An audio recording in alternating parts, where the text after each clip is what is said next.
Welcome to the Slop Temple. We pray this video helps.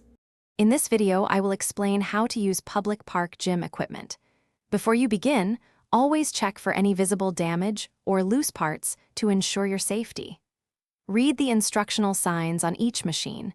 They offer crucial guidance on proper usage and muscle targeting. Remember to warm up your body for 5 to 10 minutes with light cardio or dynamic stretches. Begin your workout with light resistance and focus on maintaining excellent form to prevent injuries. Let's move on to upper body exercises. The chest press machine effectively targets your pectoral muscles, helping to build a stronger chest. For a powerful back, utilize the lat pull-down, focusing on controlled movements. To sculpt your arms, the bicep curl machine is excellent for isolating and strengthening your biceps. Don't forget the shoulder press to develop your deltoids, ensuring a well-rounded upper body workout. Aim for 3 sets of 10 to 12 repetitions for each exercise. Now, let's focus on your lower body and core. The leg press machine is fantastic for building overall leg strength, engaging your quadriceps and glutes.